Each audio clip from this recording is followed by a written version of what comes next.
Hi guys, and many thanks for joining me.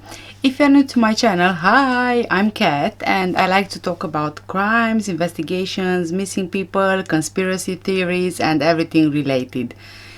Please don't forget to subscribe and also hit the notification button below so you are the first one to know about any new videos I upload. For my subscribers, I would like to thank you so much for subscribing, for supporting me and for all the lovely comments.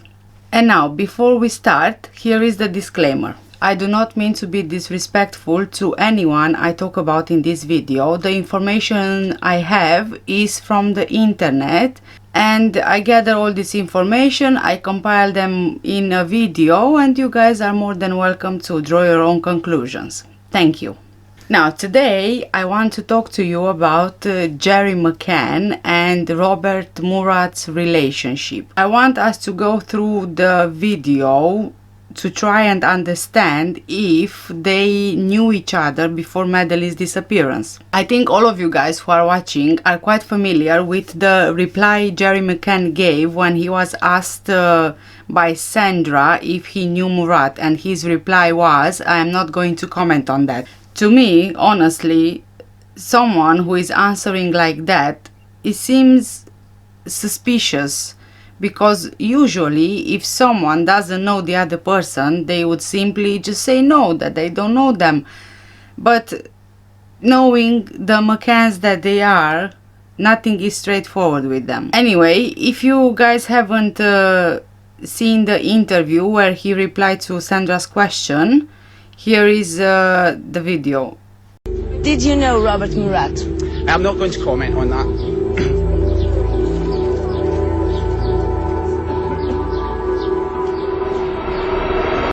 Okay, so after watching this, I am not being a judge of character, but try a bit to imagine that he is not Gerry Mccann, the person you're seeing, right? So let's think a bit impartial here. To me, it seems like he is sort of turning his head to a side, giving the impression that he's not comfortable with the question, and then he's looking sort of down, like it would be a gesture of someone lying, or perhaps he's being embarrassed that he's lying. But anyway, something is not right here, and knowing how the Mccanns are, there's always something hidden somewhere. Anyway, I think that if he would have just given a straight no answer that he doesn't know Murat, no one would have given this question and answer a second thought. But that's how the Mccanns are. As we know, Robert Murat first came to our attention when he offered to be the translator between the Portuguese police, witnesses, the Mccanns, and everyone related to the investigation. But I'm not sure if you guys knew, but it seems that Murat was actually referred by the British ambassador to Portugal, Bill Henderson, and he referred Murat to the PJ to use him for translations. Murat, we know, used to live in the UK, but since he moved to Portugal, and he is a real estate consultant. He lives in Casa Liliana, which is his mother's house, in Praia da Luz, just 100 meters from the Ocean Club Resort. This bit is really important actually. As far as the town of Exeter is concerned, several people connected with the Madeleine McCann's case live in or near Exeter. Now I do apologize if I'm not pronouncing it right. I can't do any better than that, sorry. Let's see who those people are. Robert Murat's two sisters live in Exeter, less than a mile from Jane Tanner and Sidmouth. Allegedly, a few hours after receiving a lengthy phone call, Murat flew from Exeter Airport to Faro at 7 a.m. on Tuesday, 1st of May 2007. But there's something weird about this flight. Now, I'll put something on the screen for you. Please have a look at the notes in red. Now this would fit right here. Murat flies Exeter Firo early on May the 1st. On the 30th of April, Jane makes a call at 6:31 p.m. and this would be the first of the only 2 calls on the day. The second call is at 8:41 p.m. It's possible she calls Murat or receives a call from him to confirm he booked his flight and for last-minute arrangements. And guess what? On the same day, Murat books a flight for the next morning. That's interesting. You don't book a flight from today to tomorrow unless there is some kind of a really big emergency. But this is not all. Have a look again at Jane's phone records. And now let's see the blue notes. Who rings or needs to be rang by Jane Tanner at 4:12 in the morning? 4 a.m. At first, I thought it must have been one of the Mccanns or O'Brien informing her of the death of Madeleine. Besides, people usually get this kind of phone calls at this strange hour in the morning only in case of an emergency. But then I'm thinking, what if Murat called to say that he's making arrangements to fly to Portugal? Jane Tanner and her partner O'Brien moved to Exeter in 2007. But this was even before they went to holiday in Portugal. And Jane Tanner was a web marketing officer with Exeter University. On the Exeter University website, she self-describes herself as follows. I maintain and develop the website that represent the College of Social Sciences and International Studies. I work closely with the Central CAMS team and the College ERICA team to create a consistent approach across all communications. I moved to Exeter and joined the university in 2007, following years of varied marketing roles for Fisher Scientific UK in the Midlands. And now here is a map of how close they live to each other.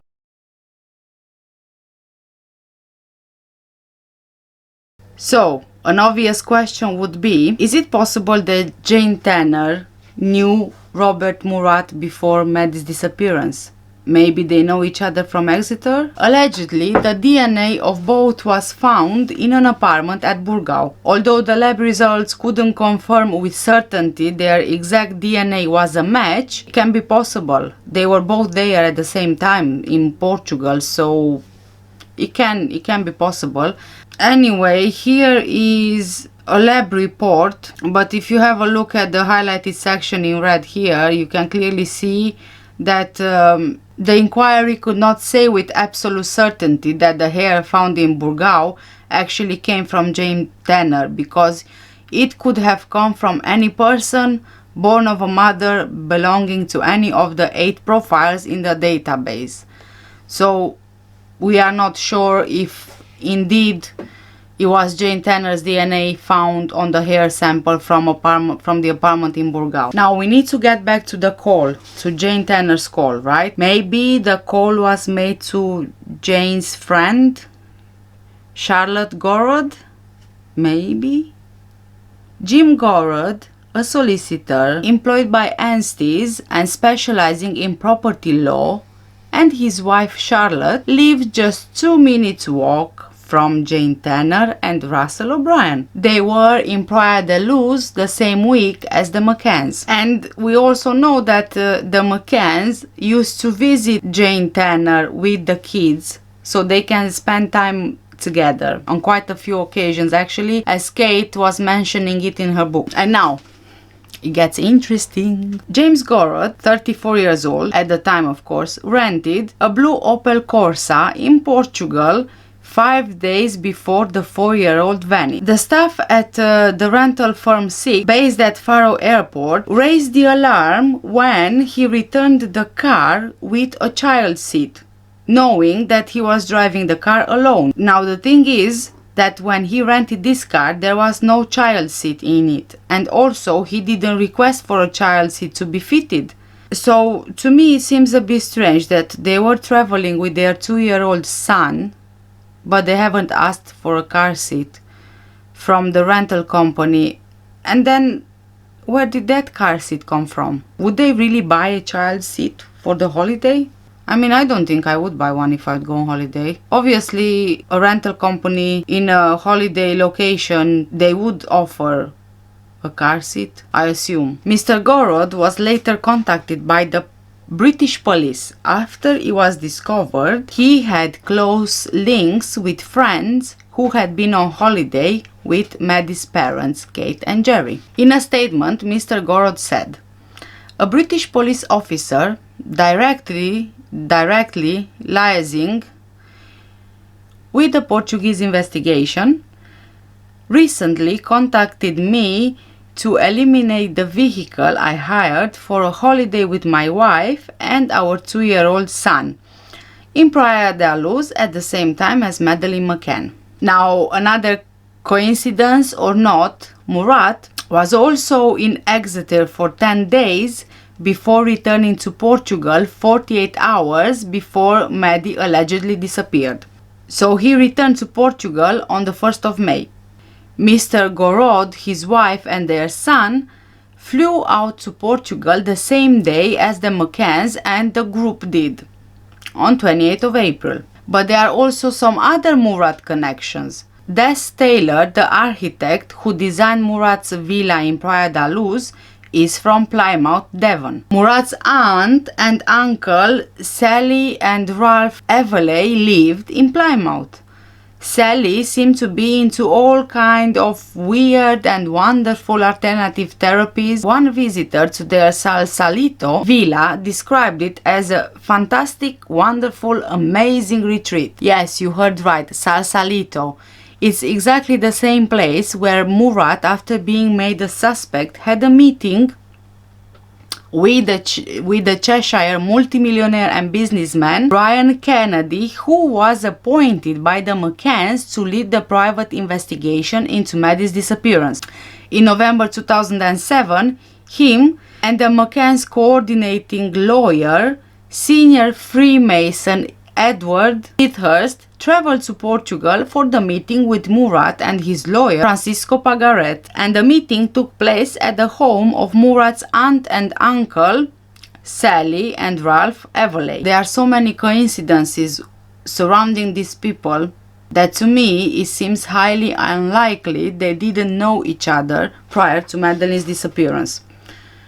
I think every single one of them had a certain role to play in this entire circus. If it must have been like this, it's impossible for so many coincidences to happen without a connection. But there's more. Why were Gerry's and Murat's phones switched off for the same 32 hours on the 2nd and 3rd of May? They both switched off their mobile phones almost at the same time for 32 hours, and this includes the time when Madeleine was reported missing. Murat's phone was completely switched off from 3:44 p.m. on the 2nd of May, and Gerry's phone was switched off from 3:49 p.m. on 2nd of May. Gerry switched his mobile back on at 11:14 p.m. on the 3rd of May, and Murat switched his phone at 11:20 p.m. on the 3rd of May. This is really weird. It seems that both Gerry and Murat wanted something hidden. Possibly they were both working on something or meeting up somewhere, and they didn't want anyone to be able to trace their locations. But I also have another opinion.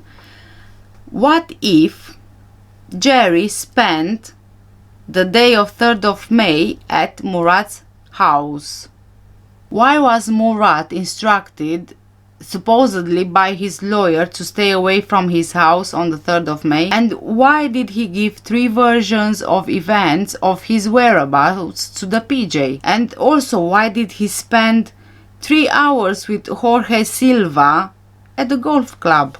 Maybe because Casa Liliana was used to finish the details of the fake abduction story at 10 p.m. Maybe because Casa Liliana was used to finish the details of the abduction at 10 p.m. Maybe Gerry was using Murat's residence to plan on moving Madeleine's body. I mean, no one would have suspected that Gerry could be at Murat's house. Supposedly they didn't know each other. The key moment, I think it was the phone call that Gerry received at 12:24:40, but before call made to or from Murat's house at 12:24:11. Murat's house phone was silent the whole day apart from this one time, and then the phone was silent again for the next 5 hours. So this was only a phone call. Only a phone call. And it seems that the call or message that Gerry received was actually from the UK, from Professor Ian Squire, senior colleague at Glenfield Hospital, and the 12-second message or call must have been to give Gerry the go-ahead. But the go-ahead to what exactly? Get rid of Maddie's body? But we don't know because the details of the call or the message were never revealed. Then we also have some other phone records of Jane Tanner, and these are on the screen right now with you.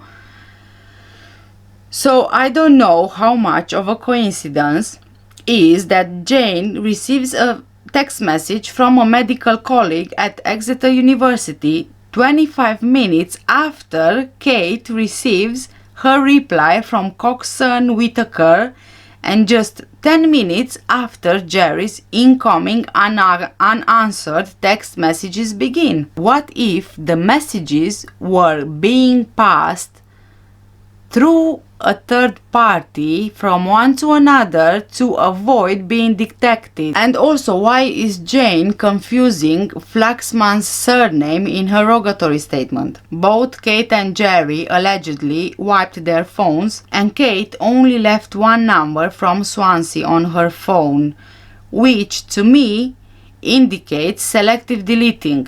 I mean, what are the odds that she deleted all of those messages by mistake, but there was one saved message which apparently was a wrong number? No, in my view she must have deleted those. And also the Stoke Hill call that Jane receives, saying they called her to see why her kid didn't attend the preschool. But come on, really. Now, if this holiday was planned, I'm sure that Jane would contact the preschool to let them know that her kid is not going to preschool. I mean, it's a bit of, common sense, really. Also texting a so-called friend in Exeter, Maxine, which, funny enough, she doesn't seem to remember her surname. But the friend never replies. But for the 3rd of May, there's only one text being sent to her friend Charlotte Batchelor. When asked about it in her rogatory, she says Charlotte was on holiday in Portugal but had left on the Saturday, which again doesn't make sense. Them had just arrived in Portugal on the Saturday. It was also around this time that allegedly Jane was seen outside of apartment 5A in a plum jumper. Let's entertain for a moment, the possibility that the Tapas 7 and the Mccanns are swingers, as it's been speculated and quite some theories circulating around, right? But what's to say that Robert Murat is not part of that group? Allegedly, Robert Murat would host a lot of parties in properties he had access to. Allegedly, these were swingers parties, and maybe the Tapas 7 and the Mccanns were also invited to these parties. As it seems, the locals, they knew about the parties, but they didn't, they never went forward with any accusations. Maybe Jane forced Murat to help. Otherwise, she would go to the media with all she knows. Who knows, maybe you never know. You see, now you see I keep jumping from one to another, and I'm hoping it's not getting confusing for you, but I think it's really important and it's necessary so we are able to try and connect the dots. On 12th of May, Saturday, Murat rents a car, a grey Hyundai, and long story short, he says that his own car is down for repair, then his mom is using the other car, so he doesn't have a car, and that's the reason why he's renting. He also mentions that he traveled between 60 to 120 miles. However, the rental company CMA Auto Rent in Praia da Luz indicates the car was driven more than 400 miles. Murat, of course, denies this. At the same time, Gerry and Kate Mccann discuss a possible visit to the Catholic shrine at Fatima. The 400 miles that Murat drove could very easily have been the drive to the shrine and back. He could even have driven to Lisbon and back. So, in my view, I think that the Mccanns had more than one car available to them if indeed they needed transport to take Madeleine's body. And I'm not necessarily saying that they went to their friends and they said, oh, okay, I need this car because I want to transport the body. No, not necessarily that. But, you know, they could very easily have said, I need to go and buy baby milk for the twins, for example, or I need to go and buy this or that. And being friends, probably they would have given the cars to each other. Murat car hire is really strange because he is not renting the car on his name but on his ex-wife's name. But if he needed this car in a hurry, why not use a local address or even his sister's address in Exeter? Now, this is very strange. Unless maybe he didn't want to be traced back and connected to the car for some reason, because he used the car for some dodgy stuff. Then there's also another instance when the Mccanns could have used the car, and this is in the following days after Maddie's disappearance. The PJ, as a part of their investigation, they were looking to track down a vehicle used by Russell O'Brien, for which the police requested a mandate. And this is taken from the PJ files, so I'll put this on the screen. To the coordinator of the criminal investigation. In the context of the investigation, we have collected information concerning a vehicle used by Russell O'Brien, friend and member of the group, who spent their holiday with the Mccann family in the Algarve. At the time of the request for vehicles considered important to the procedures that follow, we were not aware of the identification details of this vehicle. Meantime, our investigation has led us to establish that it may be a vehicle of the Opel range, a Corsa, model registration AG62. At the present time, we do not have a mandate to search for and seize the vehicle to allow us to add the vehicle to the planned inspections. As a consequence, we request such a legal mandate in order to be able to realize the planned inspections. This car later turns out to be rented by James Gorod, whom Russell knew from Exeter as well. and we also mentioned this above. So connecting, let's keep on going. Let's carry on. Now I want to move on to Murat being a suspect. And just like that, from being a translator, he is now a suspect. And it all started from Jane Tanner reporting she saw a man carrying a child heading in Murat's house direction. Then one reporter by the name of Laurie Campbell becomes suspicious of him. Allegedly, of course, because I, for one, don't believe anything she has to say. On the 6th of May, a female officer from the Leicestershire Constabulary faxed the Portugal incident room a report. And it reads, Laurie has been speaking to an interpreter who has been helping the Portuguese authorities with the investigation into Madeleine's disappearance. He has only given his name as Rob and has not given any background information about himself. Laurie has become suspicious of Rob as he has given conflicting accounts to various people and became very concerned when he noticed his photo being taken by the Mirror's photographer.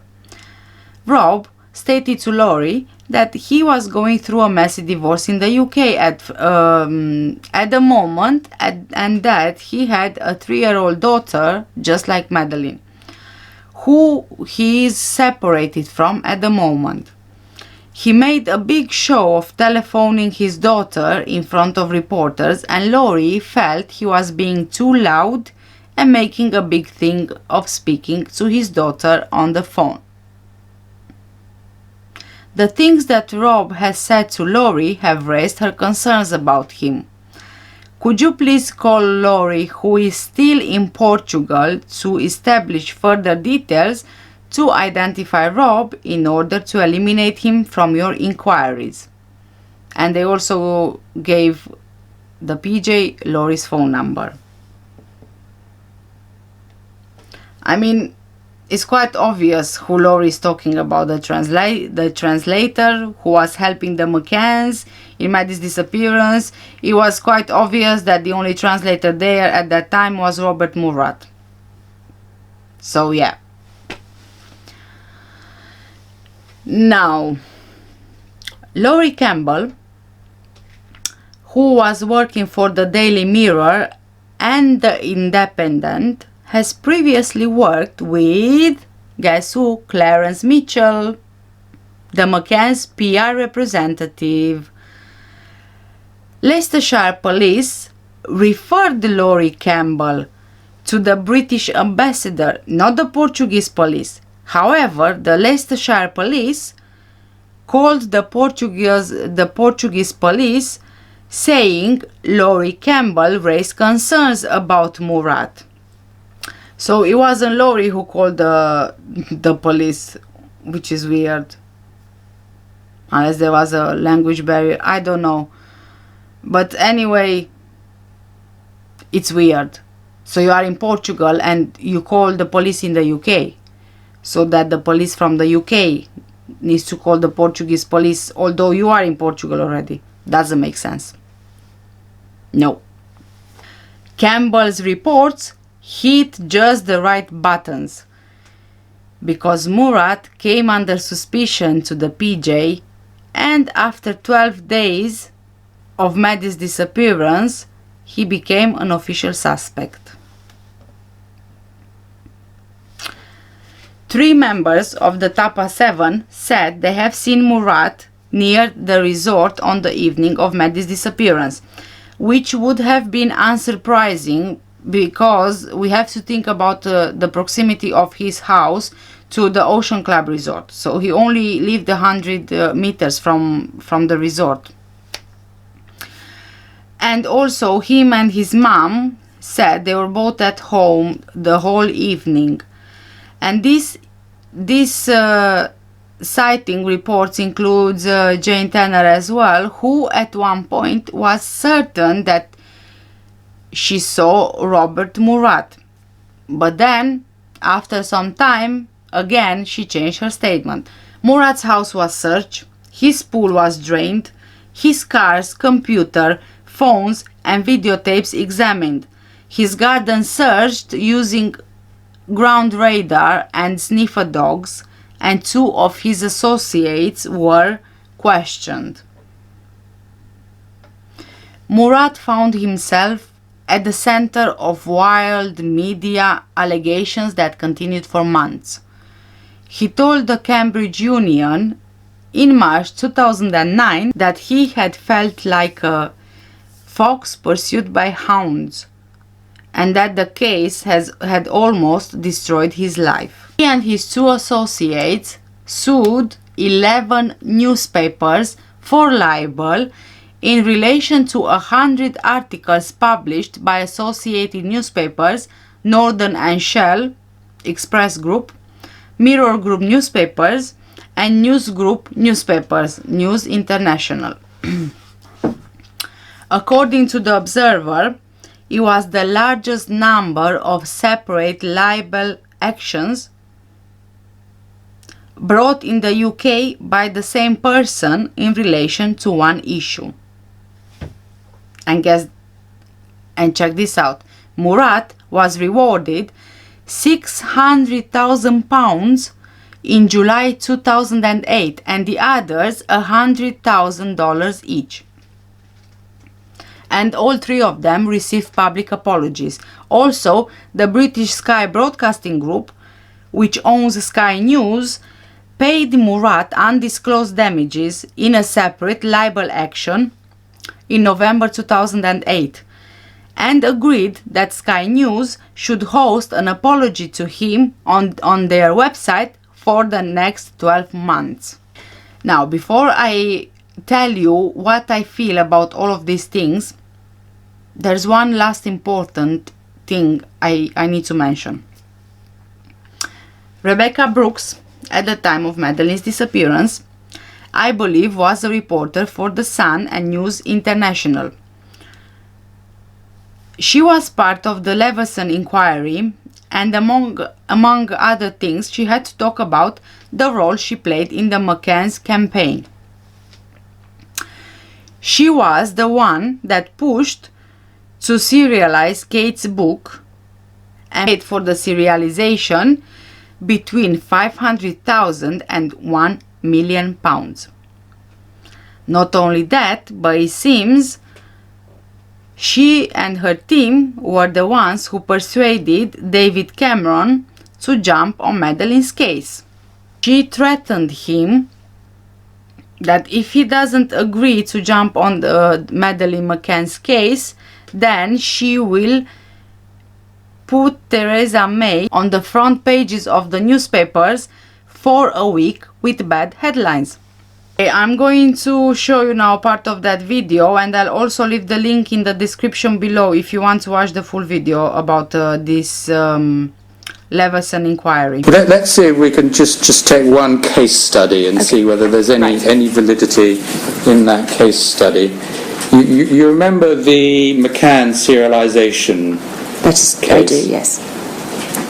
Which actually we've got Dr. McCann's evidence in relation to this in the bundle, haven't we, at page 57 under tab 6.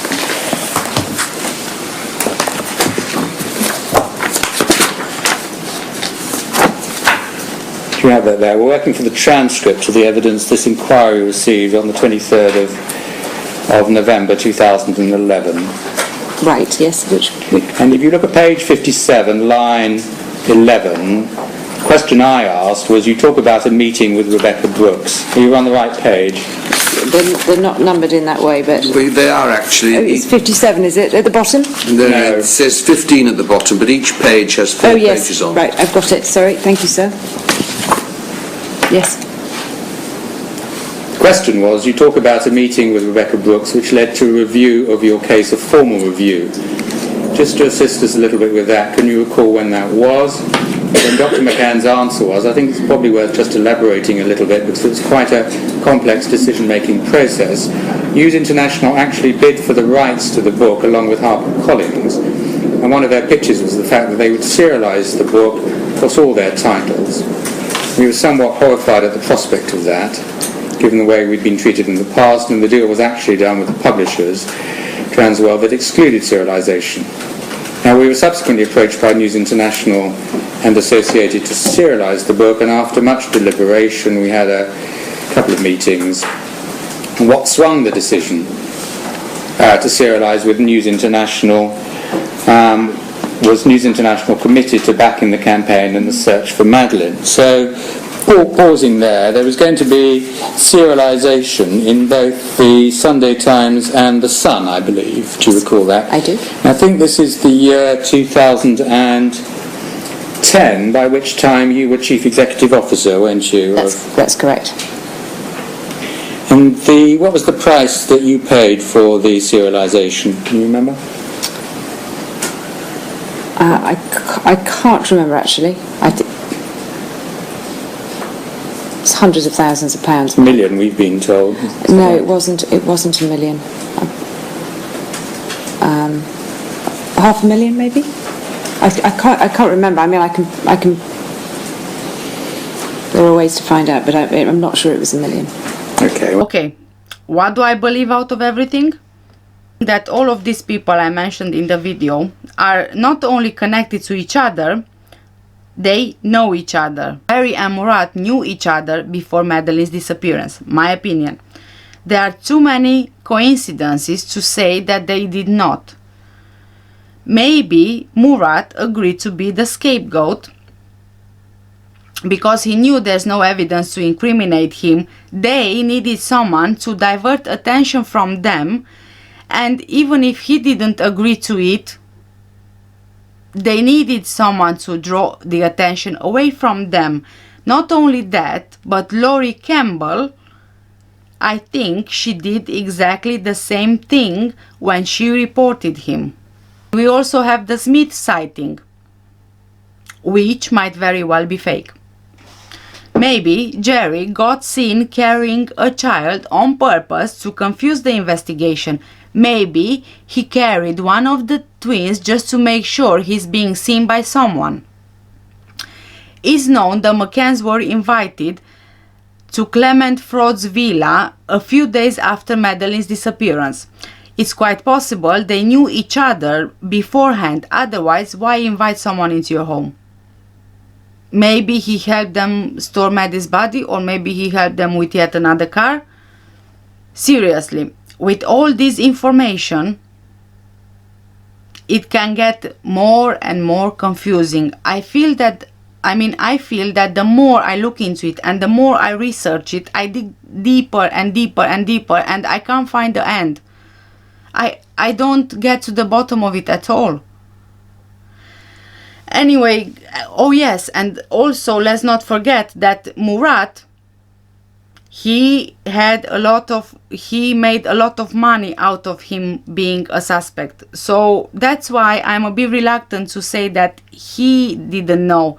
It can be possible that he did know. Anyway guys, many thanks for watching, and in my next video I will be talking about Gonzalo Amaral's book Madeleine Mccann, The Truth of the Lie. So if you don't want to miss my next video, please make sure you hit the subscribe button, that notification bell, and you'll be the first one to know about any new videos I upload. Many thanks for watching guys, stay safe and take care. Bye bye.